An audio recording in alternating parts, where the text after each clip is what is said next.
इंसानी तारीख का सबसे बड़ा दिमाग एल्बर्ट आइंस्टाइन अपने बिस्तर मर्ग पर बेचैन था। सांसें उखड़ रही थी, लेकिन उसकी उंगलियां आखिरी लम्हे तक कागज पर इक्वेशंस लिखती रही। वो बेकरारी से कायनात का एक ऐसा ख्वाब ढूंढ रहा था जो इसे ना मिल सका। आखिर वो क्या राज था जिसने सदी की सबसे बड़ी जहानत को मरते दम तक तड़पा कर रखा? क्या आप कायनात का वो मास्टर कोड जानना चाहते हैं जिसे दरियाफ्त करना आज दुनिया के हर साइंसदान का सबसे बड़ा ख्वाब है? क्या आप जानना चाहते हैं कि जदीद फिजिक्स के वो कौन से दो सुतून हैं जो आपस में टकरा कर आज की साइंस को बेबस कर चुके हैं? और सबसे बढ़कर, क्या आप आज की जदीद तरीन फिजिक्स की रोशनी में अल्लाह ताला के दो खूबसूरत नामों ज़ाहिर और अलबातिन की एक बिल्कुल नई हकीकत को समझना चाहते हैं? तो आइए इन राजों से पर्दा उठाते हैं। बिस्मिल्लाहिर्रहमानिर्रहीम। अस्सलाम वालेकुम। मैं हूं डॉक्टर मोहम्मद सुफियान और आप देख रहे हैं गौर व फिक्र सीरीज़ की किस्त नंबर 84। आज हम इल्म की इस आखिरी सरहद पर जा रहे हैं जहां इंसान की बनाई हुई फ़िज़िक्स और रियाजी की लकीरें मिट जाती हैं और खालिक कायनात की लामहदूद ताकत का ज़हूर होता है। तो आइए कायनात के इस आखिरी राज को समझने का आगाज़ करते हैं। क्या आपने कभी रात के अंधेरे में आसमान की तरफ सर उठाकर इन अरबों चमकते सितारों और वसी कहकशाओं को देखा है? कभी इन लामहदूद फासलों को देखकर आपके जहन में ये ख्याल आया है कि आखिर ये सब कुछ कैसे काम कर रहा है? हर इंसान, चाहे वो पढ़ा लिखा हो या अनपढ़, जिंदगी में कभी ना कभी रात को आसमान देखकर ये ज़रूर सोचता है कि ये सब कैसे चल रहा है। क्या ये खुद ब खुद बन गया है? इतनी बड़ी और पेचीदा कायनात बगैर किसी खराबी के अरबों सालों से एक सेकंड की ताखीर के बगैर कैसे चल रही है? जब इंसान कोई कंप्यूटर, कोई स्मार्टफोन या उड़ता हुआ हवाई जहाज़ बनाता है तो हम इसकी मैकेनिक्स को 100% समझते हैं। अगर इसमें कोई ख़राबी आ जाए तो मैकेनिक फ़ौरन जान लेता है कि कौन सा पुर्जा ख़राब है और क्यों। क्योंकि वो मशीन हमने खुद बनाई है, हमारे पास इसका ब्लूप्रिंट मौजूद है। लेकिन जब हम इस अजीम व शान कायनात को देखते हैं जो हमारे किसी भी सुपर कंप्यूटर से खरबों गुना ज़्यादा पेचीदा और परफेक्ट है, तो हम दंग रह जाते हैं। इस अजीम कायनाती मशीन का ब्लूप्रिंट हमारे पास नहीं है। हम इस कायनात के इंजीनियर नहीं, महज हैरत ज़दा मुसाफिर हैं। यहीं से तारीख के सबसे बड़े सवाल ने जन्म लिया। क्या हम कभी ये समझ पाएंगे कि ये अजीमुशान कायनात दरअसल काम कैसे करती है? क्या इतनी परफेक्ट और मुकम्मल मशीन खुद ब खुद चल रही है, या इस पर्दे के पीछे कोई ऐसी ज़ात है जो इस सारे निज़ाम को चला रही है? इंसान ने एक ज़िद की और इस कायनात को रिवर्स इंजीनियर करने की ठानी। इंसानी अकल को ये गहरा एहसास हुआ कि ज़मीन की कशिश शकल, सितारों की रोशनी और एटम की ताकत बज़ाहिर कितनी ही मुख्तलिफ क्यों ना हो, लेकिन किसी भी परफेक्ट मशीन की तरह इन सब का सोर्स और कंट्रोलर एक ही होना चाहिए। बिल्कुल वैसे ही जैसे एक इमारत के अंदर दौड़ने वाली बिजली तारों में जाकर कहीं भी रोशनी बन जाती है, कहीं स्क्रीन की तस्वीर और कहीं हरारत। बज़ाहिर ये सब अलग अलग हैं, लेकिन पीछे कंट्रोल रूम एक ही है। यही से साइंस का वो पुरस्कार सफ़र शुरू हुआ जिसे हम यूनिफिकेशन यानी वहदत की तलाश कहते हैं। कायनात के तमाम बिखरे हुए पुर्जों को वापस एक मरकज़ पर लाने की जुस्तजू, एक ऐसी इक्वेशन की तलाश जो 1 इंच लंबी हो, लेकिन इसमें एटम के छोटे तरीन ज़र्रे से लेकर ब्लैक होल की तारीक तरीन दिल तक हर चीज़ का राज छुपा हो। इस आखिरी इक्वेशन को साइंस की दुनिया में थ्योरी ऑफ एवरीथिंग कहा जाता है। साइंसदानों का ये पुख्ता यकीन है कि जिस दिन इन्हें ये आखिरी इक्वेशन मिल गई, इस दिन वो पूरी कायनात के काम करने का मुकम्मल राज समझ जाएंगे। ये कायनात को एक लड़ी में परोने और इसके डिज़ाइनर को ढूंढने की कहानी है। लेकिन कायनात के इस मास्टर कोड की तलाश एल्बर्ट आइंस्टाइन से शुरू नहीं होती। ये मिस्ट्री बहुत पुरानी है। आज से हज़ारों साल पहले जब इंसान ने अपने इर्द गिर्द बिखरी हुई बेपनाह रंगीनियों को देखा, जलती हुई आग, बहता हुआ पानी, ठोस ज़मीन और आसमान पर चमकते सितारे, तो इसके जहन में एक इंतहाई गहरा सवाल पैदा हुआ। क्या ये सब कुछ वाकई एक दूसरे से अलग है, या इन सब के पीछे कोई एक ही पोशीदा धागा, एक इनविजिबल थ्रेड है जिसने पूरी कायनात को सी रखा है? قدیم یونانی فلسفہ اسے ایک پوشیدہ دھاگے کو آرکی کا نام دیتا ہے، یعنی کائنات کی وہ بنیادی اکائی جس سے سب کچھ بنا ہے۔ تھیلیز نامی فلاسفر نے سوچا کہ ہر چیز کی بنیاد پانی ہے، کیونکہ یہ اپنی شکل بدل کر کائنات کی ہر صورت اختیار کر لیتا ہے۔ پھر پائتھاگورس نے، جس نے یہ عظیم دعویٰ کیا کہ کائنات مٹی یا پانی سے نہیں بلکہ میتھمیٹکس اینڈ جیومیٹری کے پوشیدہ اصول سے بنی ہے، اس نے پہلی بار دنیا کو بتایا کہ کائنات کوئی حادثہ نہیں بلکہ ایک حساب ہے۔ اور پھر ڈیموکریٹس نے یہ نظریہ پیش کیا کہ کائنات کی ہر چیز، چاہے وہ انسان ہو یا ستارے، ایک ہی چھوٹے ناقابل تقسیم ذرے سے بنی ہے، جسے اس نے ایٹم کا نام دیا۔ صدیوں تک کائنات کو ایک لڑی میں پرونے کا یہ شاندار خواب صرف فلسفے کی کتابوں اور خیالات تک محدود رہا۔ انسان یہ تو جانتا تھا کہ کائنات کے پیچھے کوئی ایک راز ہے، لیکن اس راز کو ثابت کیسے کیا جائے؟ پھر 17ویں صدی میں تاریخ کا ایک بہت بڑا موڑ آیا، ایک ایسا موڑ جس نے انسان کے سوچنے کے انداز کو ہمیشہ کے لیے بدل دیا۔ انسان نے فلسفے کو میتھمیٹکس کی زبان میں ڈھالنا سیکھ لیا۔ اب کائنات کے راز صرف سوچنے سے نہیں بلکہ نمبرز اور ایکویشن سے ثابت ہونے والے تھے۔ یہی سے انٹری ہوتی ہے آئزک نیوٹن کی۔ اس دور تک انسان کا یہ پختہ یقین تھا کہ کائنات دو الگ الگ حصوں میں بٹی ہے، ایک زمین جس کے قوانین اپنے ہیں اور جہاں چیزیں نیچے گرتی ہیں، اور دوسرا آسمان جو ایک مقدس اور الگ دنیا ہے جس کے قوانین زمین سے بالکل مختلف ہیں۔ لیکن جب نیوٹن نے درخت سے گرتے ہوئے سیب کو دیکھا تو اس نے کائنات کا وہ ماسٹر لاک کھول دیا جو ہزاروں سالوں سے بند تھا۔ اس نے سوچا کہ اگر سیب زمین پر گرتا ہے تو آسمان میں موجود چاند زمین پر کیوں نہیں گرتا؟ نیوٹن نے اپنی ایکویشن سے دنیا کو چونکا دینے والی حقیقت بتائی۔ چاند بھی دراصل زمین کی طرف گر رہا ہے، لیکن اس کی تیز رفتار اسے ایک دائرے میں گھما رہی ہے۔ اس نے ثابت کر دیا کہ جس طاقت نے سیب کو زمین پر کھینچا ہے، بالکل اسی طاقت نے چاند کو زمین کے گرد باندھ رکھا ہے۔ نیوٹن کی ایک ایکویشن نے زمین اور آسمان کی دراڑ کو ختم کر دیا۔ یہ سائنس کی تاریخ کی پہلی اور عظیم ترین یونیفیکیشن یعنی وحدت تھی۔ انسان نے پہلی بار ریاضی کی مدد سے زمین کے فرش کو آسمان کی چھت کے ساتھ جوڑ دیا تھا، اور جب وحدت کا یہ پہلا دروازہ کھلا تو سائنسدانوں کو کائنات کے مزید بکھرے ہوئے ٹکڑے جوڑنے کی راہ مل گئی۔ نیوٹن کے کئی سالوں بعد جیمز کلرک میکسویل نے ایک اور ناممکن کام کر دکھایا۔ انسان صدیوں سے آسمان پر چمکتی بجلی اور زمین پر موجود مقناطیس کو دو بالکل الگ اور مختلف طاقتیں مانتا تھا۔ میکسویل نے اپنی شاندار ایکویشن سے یہ ثابت کیا کہ یہ دو الگ الگ طاقتیں نہیں ہیں بلکہ ایک ہی طاقت کے دو الگ الگ چہرے ہیں۔ اس نے بجلی اور مقناطیس کو آپس میں ملا کر ایک کر دیا اور اسے الیکٹرو میگنیٹک فورس کا نام دیا۔ انسانیت کا اعتماد آسمان کو چھونے لگا۔ ہم نے زمین اور آسمان کو جوڑ لیا، ہم نے بجلی اور مقناطیس کو جوڑ لیا۔ کائنات کا ماسٹر کوڈ اب ہماری گرفت میں محسوس ہو رہا تھا۔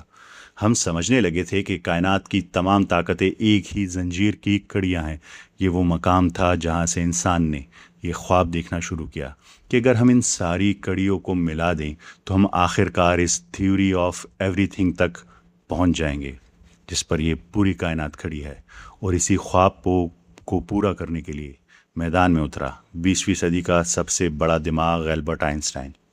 20ویں صدی کے آغاز میں البرٹ آئنسٹائن نے دنیا کو کائنات کا ایک بالکل نیا نظریہ دیا جسے ہم جنرل تھیوری آف ریلیٹیوٹی کہتے ہیں۔ اس نے بتایا کہ کشش ثقل کوئی کھینچنے والی طاقت نہیں ہے بلکہ ستاروں اور سیاروں کے وزن سے خلا یعنی اسپیس کی چادر میں پڑنے والا ایک خم ہے، ایک کرو ہے۔ جب آئنسٹائن نے کشش ثقل کا یہ راز پا لیا تو اس نے اپنی زندگی کا اگلا اور سب سے بڑا ہدف طے کیا۔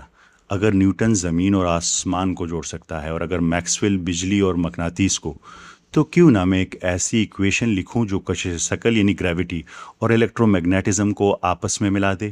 آئنسٹائن کو لگا اگر اس نے یہ کر لیا تو انسان لفظی طور پر یہ کائنات کے اس ماسٹر کوڈ، اس تھیوری آف ایوری تھنگ کو پڑھ لے گا۔ اس نے اپنی زندگی کے آخری 30 سال اس ایک ایکویشن کو ڈھونڈنے میں لگا دیے۔ ہسپتال کے بستر پر زندگی کے آخری لمحات میں بھی وہ کاغذ پر یہی ایکویشنز لکھ رہا تھا۔ لیکن تاریخ کا سب سے بڑا ذہین انسان इस जंग में हार गया, वो नाकाम रहा। आखिर वो कौन सा तज़ाद था जिसके सामने उसकी जहानत बेबस हो गई? उसकी वजह ये थी कि जब आइंस्टाइन कायनात की बड़ी ताकतों को जोड़ने की कोशिश कर रहा था, बिल्कुल उसी वक्त फिज़िक्स की दुनिया में एक ऐसा इंकिशाफ हुआ जिसने साइंस की पूरी बुनियाद हिला कर रख दी। इंसान ने पहली बार एटम के अंदर झांक कर देख लिया था, और वहाँ साइंसदानों को एक ऐसी दुनिया मिली जिसका उन्होंने ख्वाब में भी तसव्वुर नहीं किया था। इस माइक्रो वर्ड, इस क्वांटम वर्ड की दरियाफ्त ने आइंस्टाइन के इस अजीम ख्वाब को चकनाचूर कर दिया। क्यों? क्योंकि आइंस्टाइन ने अपनी इक्वेशन में सिर्फ दो ताकतों यानी कशिश शकल ग्रेविटी और इलेक्ट्रोमैग्नेटिज्म को जोड़ने की कोशिश की थी। उसे लगता था कि कायनात का सारा निज़ाम इन्हीं दो पर चल रहा है। लेकिन जब साइंसदानों ने एटम के अंदर झांका तो उन्हें वहाँ कायनात को चलाने वाली दो मज़ीद नई ताकतें मिल गई, यानी स्ट्रॉन्ग न्यूक्लियर फोर्स और वीक न्यूक्लियर फोर्स। कायनात का ये मास्टर कोड अब दो पुर्जों का नहीं बल्कि चार पुर्जों का पजल बन चुका था। साइंसदानों पर यह हकीकत खुली कि अगर अब वो सिंगल इक्वेशन यानी थ्योरी ऑफ एवरीथिंग लिखना चाहे तो कायनात की इन चारों ताकतों को एक करना होगा। ये पूरी कायनात, आपका जिस्म, सितारे और सियारे दरअसल चार बुनियादी ताकतों यानी फंडामेंटल फोर्सेस पर चल रहे हैं। सबसे पहला इलेक्ट्रोमैग्नेटिज्म, ये रोशनी, बिजली और मकनातीस की ताकत है। दूसरा स्ट्रॉन्ग न्यूक्लियर फोर्स, ये वो पहली नई ताकत थी जो एटम के अंदर से मिली। ये वो ताकत है जो एटम के मरकज़ यानी न्यूक्लियस को जोड़ कर रखती है।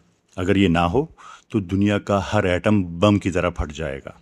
तीसरा वीक न्यूक्लियर फोर्स, ये दूसरी नई ताकत थी। ये तापकारी यानी रेडियो एक्टिविटी पैदा करती थी और सूरज को जलने में मदद देती है। आखिरी फोर्थ ग्रेविटी यानी कशिश शकल, ये सितारों और सियारों को जोड़े रखती है। जब कायनात को चलाने वाले ये चार बुनियादी पुर्जे साइंसदानों के सामने आ गए तो उनका हदफ बिल्कुल वाज़ेह हो गया। थ्योरी ऑफ एवरीथिंग तक पहुंचने का अब सिर्फ एक ही रास्ता था, इन चारों बिखरी हुई ताकतों को रियाजी की इक्वेशन में दोबारा मिलाकर एक करना।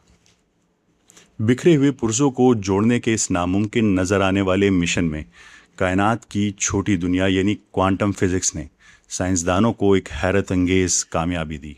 जैसे जैसे क्वांटम फिज़िक्स ने तरक्की की, साइंसदानों ने एक ऐसा राज दरियाफ्त किया जिसने सबको दंग कर दिया।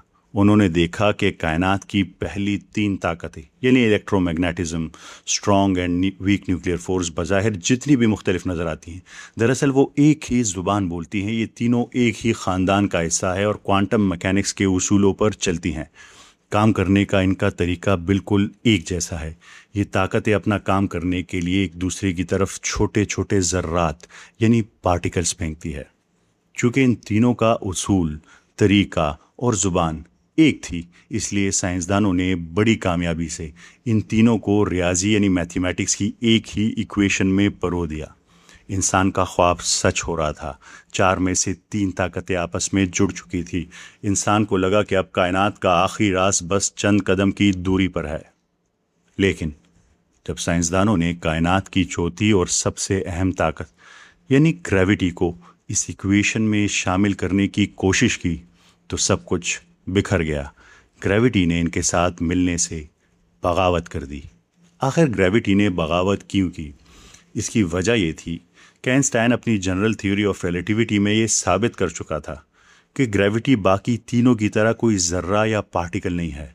ग्रेविटी दरअसल कायनात के ज़मान व मकान यानी स्पेस एंड टाइम की चादर के मुड़ने और झुकने का नाम है। यहाँ फिज़िक्स का सबसे बड़ा तज़ाद पैदा हुआ। पहली तीन ताकतें कायनात के इस ज़मान व मकान के अंदर रहकर काम करती हैं, जबकि ग्रेविटी खुद इस ज़मान व मकान का ढांचा यानी स्ट्रक्चर है। क्वांटम फिज़िक्स हमें बताती है कि कायनात के अंदर मौजूद ज़र्रात, पार्टिकल्स कैसे काम करते हैं, और रिलेटिविटी हमें बताती है कि वो कायनात खुद कैसे काम करती है।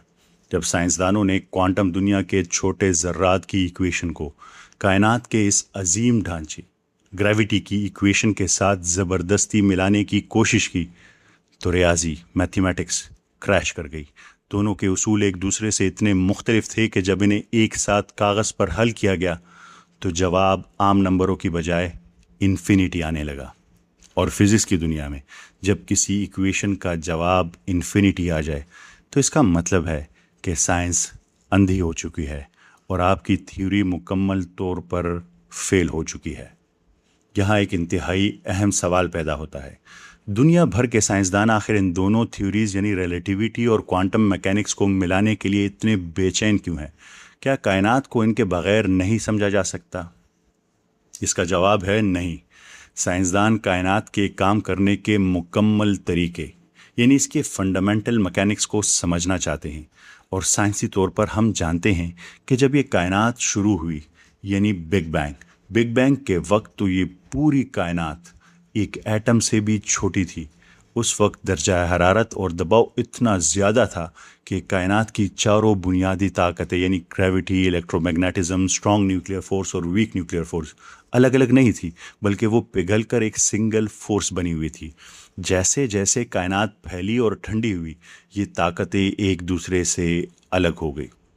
आज साइंसदान कायनात के आगाज़ और इसकी मुकम्मल हकीकत को तब तक नहीं समझ सकते जब तक वो इन बिखरी हुई ताकतों को रियाजी के कागज़ पर दोबारा एक ना कर ले। लेकिन सबसे बड़ा सवाल ये है कि अगर साइंसदानों की इक्वेशंस में ये ताकतें एक नहीं हो पाती तो फिर ये कायनात में एक साथ काम कैसे कर रही हैं? ये कायनात तबाह क्यों नहीं हो जाती? क्योंकि इनमें कम्युनिकेशन नहीं है। इसे एक बहुत सादा सी मिसाल से समझें। फ़र्ज़ करें एक इंतहाई जदीद यानी स्मार्ट बिल्डिंग है। इस बिल्डिंग को चलाने के लिए दो अलग अलग इंजीनियर रखे गए हैं। पहला सिविल इंजीनियर है, इसके पास बिल्डिंग का जो स्ट्रक्चर है, लोहे, कंक्रीट और ग्रेविटी की किताब है, ये हमारी जनरल रिलेटिविटी है। दूसरा इंजीनियर आईटी एक्सपर्ट है, इसके पास बिल्डिंग के अंदर दौड़ने वाली वाईफाई सिग्नल, सर्वर्स और माइक्रो चिप्स की किताब है, ये हमारी क्वांटम मैकेनिक्स है।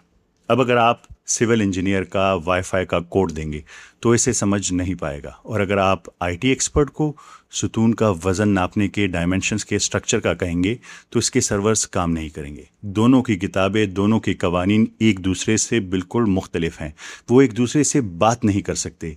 हम इंसानों के पास कायनात की फ़िज़िक्स की भी बस ये दो अलग अलग किताबें ही मौजूद है, लेकिन वो स्मार्ट बिल्डिंग तो बिल्कुल परफेक्ट काम कर रही है। दीवारों के अंदर से तारे गुजर रही हैं और ग्रेविटी सिग्नल्स को कोई नुकसान नहीं पहुंचा रही। दोनों निज़ाम एक दूसरे के साथ मिलकर काम कर रहे हैं। आखिर कैसे, जबकि वो एक दूसरे से बात नहीं कर रहे? जदीद साइंस आज तक इस हैरत में मुब्तला है कि इस कायनात के ये दो बिल्कुल मुख्तलिफ निज़ाम, जिनका आपस में बज़ाहिर कोई ताल्लुक़ नहीं, इतनी बेऐब हम आहंगी यानी फ्लॉलेस हार्मनी के साथ कैसे चल रहे हैं।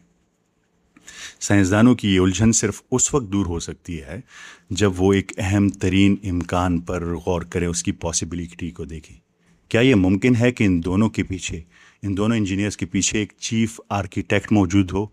ये दोनों निज़ाम इसलिए परफेक्ट काम नहीं कर रहे कि वो आपस में कोई राब्ता कर रहे हैं, बल्कि इसलिए कर रहे हैं क्योंकि वो एक ही तख्लीक कार की, एक ही क्रिएटर की दी गई हिदायत यानी इंस्ट्रक्शंस के ताबे हैं। ये इमारत बिल्कुल परफेक्ट काम कर रही है। भारी भरकम कंक्रीट की दीवारों के एन बीच से डेटा की नाजुक तारें गुजर रही हैं, लेकिन मजाल है कि कंक्रीट का बोझ या ग्रेविटी इन डिजिटल सिग्नल्स को ज़रा भी नुकसान पहुंचाए। तो बिल्कुल मुतज़ाद निज़ाम, एक तरफ भारी तामीराती ढांचा और दूसरी तरफ इंतहाई नाजुक इलेक्ट्रॉनिक सिग्नल एक साथ मिलकर काम कर रहे हैं। आखिर कैसे? क्योंकि इन दोनों के मैनुअल्स एक ही मास्टर माइंड ने डिज़ाइन किए हैं। स्ट्रक्चरल इंजीनियर और नेटवर्क इंजीनियर शायद सिर्फ अपने अपने हिस्से का काम करना जानते हैं और इनका आपस में कोई राब्ता नहीं, लेकिन वो चीफ आर्किटेक्ट बखूबी जानता है कि कंक्रीट के बोझ और डेटा की रवानी को एक ही इमारत में यकजा कैसे करना है। ये काम है किसी चीफ आर्किटेक्ट का। बिल्कुल इसी तरह ये कायनात इसलिए परफेक्ट काम कर रही है क्योंकि माइक्रो दुनिया यानी क्वांटम वर्ल्ड और मैक्रो दुनिया यानी रिलेटिविटी को मिलाने वाली master equation, theory of everything, इंसान के पास नहीं बल्कि उस चीफ आर्किटेक्ट के पास है जिसने इसे तख्लीक किया है। कायनात में कोई तजाद नहीं, तजाद हमारे नामुकम्मल इल्म में है। कायनात बिखरी हुई नहीं, हमारी रियाजी बिखरी हुई है। साइंसदान उसे तलाश करने से कासिर है। क्यों? क्योंकि रियाजी का एक मशहूर कानून है, गॉडेज इनकम्प्लीटनेस थ्योरम। इस कानून के मुताबिक कोई भी सिस्टम अपने अंदर रहते हुए خود کو 100% مکمل طور پر ثابت نہیں کر سکتا. اسے ثابت کرنے کے لیے اس سسٹم سے باہر کسی آبزرور کی ضرورت ہے. انسان اس کائنات، اس زمان و مکان، اس اسپیس ٹائم کے فریم ورک کے اندر قید ہے. ایک مچھلی جو سمندر کے اندر رہتی ہو وہ سمندر کے باہر کی فزکس نہیں لکھ سکتی. ہم تصویر کے اندر رہ کر پوری تصویر کو کیسے ڈیکوڈ کر سکتے ہیں؟ اسے ڈیکوڈ کرنے کے لیے اس ہستی کی ضرورت ہے جس نے اس کائنات کو بنایا ہے، جو اس ٹائم اور اسپیس کی قید سے باہر ہو، جو اسے باہر سے آپریٹ کر رہا ہو. یہاں خالق یعنی کریٹر صرف ایک عقیدہ نہیں رہتا، بلکہ میتھمیٹکس اور لاجک کی سب سے بڑی ضرورت بن جاتا ہے. اور یہیں سے سائنس کی حد ختم ہوتی ہے اور قرآن کریم کی سچائی عروج پر پہنچتی ہے. سائنس جس مائکرو اور میکرو دنیا کو جوڑنے کی کوشش کر رہی ہے اور جس میں وہ الجھ کر رہ گئی ہے، قرآن کریم نے 1400 سال پہلے اسے ایک ہی خالق کی صفت قرار دیا تھا. اللہ تعالیٰ قرآن شریف میں فرماتے ہیں، سورہ حدید کی آیت نمبر 3 ہے، هو الاول والآخر والظاہر والباطن وهو بكل شيء علیم. وہ الظاہر ہے یعنی میکرو ورڈ، وہ بڑی کائنات گلیکسیز اور ستاروں کے نظام میں ظاہر ہے. اور وہ الباطن ہے یعنی دا ہڈن یعنی مائکرو ورڈ یعنی کوانٹم ورڈ، وہ اس کوانٹم دنیا، ایٹم اور اس کے اندر چھپے اندیکھے رازوں کا بھی رب ہے. سائنسدان حیران ہیں کہ مائکرو کا قانون میکرو پر کیوں نہیں لگتا. قرآن کریم اس کا جواب سورہ یونس آیت نمبر 61 میں انتہائی سائنسی انداز میں دیتا ہے. اور آسمان و زمین میں کوئی ذرہ یعنی ایٹم یعنی کوانٹم ورلڈ بھی تمہارے رب سے پوشیدہ نہیں ہے، اور نہ اس ذرے سے کوئی چھوٹی چیز یعنی سب ایٹامک پارٹیکلز، اور نہ کوئی بڑی چیز یعنی ستارے اور میکرو ورلڈ، مگر یہ سب ایک واضح کتاب مبین میں درج ہے. کوانٹم مکینکس اور جنرل ریلیٹیوٹی آپس میں نہیں ٹکراتی، کیونکہ یہ دونوں ایک ہی ماسٹر کوڈ یعنی کتاب مبین کے ماتحت کام کر رہی ہیں. یہ اندھے مادے، بلائنڈ میٹر کا کمال نہیں ہے. کائنات کی ان چاروں طاقتوں میں جو توازن ہے، اور وہ اس لیے نہیں ہے کہ مادے نے خود کو ترتیب دے لیا ہے، بلکہ یہ اس ہستی کا دستخط ہے جس نے کشش ثقل یعنی گریوٹی کے ذریعے ستاروں کو ایک دائرے میں باندھا اور اسٹرانگ نیوکلیئر فورس کے ذریعے ایٹم کے مرکز کو ٹوٹنے سے بچا لیا. انسان کی سائنس تب تک ادھوری رہے گی جب تک وہ اپنی ایکویشنز کے اندر اس خالق کو تسلیم نہیں کرتی جس کا ارادہ اس پوری فزکس کو چلا رہا ہے. جس دن وہ یہ جان لیں گے، انہیں سمجھ آ جائے گا کہ تھیوری آف ایوری تھنگ کوئی میتھمیٹیکل فارمولہ نہیں، بلکہ وہ خالق کائنات کا ارادہ اور اس کی توحید کا اعلان ہے. یہ ہے وہ وحدانیت. کائنات خود بخود نہیں چل رہی کہ اسے کسی ریاضی کے فارمولے کے سہارے کی ضرورت ہوگی. یہ دونوں نظام، کوانٹم اور ریلیٹیوٹی، اس لیے ایک ساتھ چل رہے ہیں کیونکہ ان پر ہر لمحے ایک زندہ اور قائم رہنے والی ذات کا کنٹرول ہے. جیسا کہ آیت الکرسی میں فرمایا گیا ہے، اللہ، اس کے سوا کوئی معبود نہیں، وہ زندہ ہے اور ہر چیز کو تھامنے والا، قائم رکھنے والا ہے. تھیوری آف ایوری تھنگ کوئی ایسا جادوئی فارمولہ نہیں ہے جو کاغذ پر لکھ دیا جائے اور کائنات خود بخود چلنا شروع ہو جائے. یہ چاروں طاقتیں محض اللہ کے حکم کے اوزار ہیں. انسان جب تک تخلیق کی ایکویشن میں سے خالق کو نکال کر کائنات کو سمجھنے کی کوشش کرے گا، اس کی ایکویشنز کا جواب ہمیشہ انفینٹی اور نامکمل ہی آئے گا. یہ تھی غور و فکر کی قسط نمبر 84. امید ہے آپ نے اس سے کچھ نہ کچھ ضرور سیکھا ہوگا، اور اگر آپ نے سیکھا ہے تو یہ آپ پہ ذمہ داری ہے کہ اسے آپ نے آگے پہنچانا ہے اور لوگوں سے شیئر کرنا ہے، فیملی اور فرینڈز میں اسے ڈسکس کرنا ہے. یہ ہم سب کی ذمہ داری ہے، یاد رکھیے گا. ملتے ہیں اگلی قسط میں. آپ سب کا بہت بہت شکریہ. اللہ حافظ.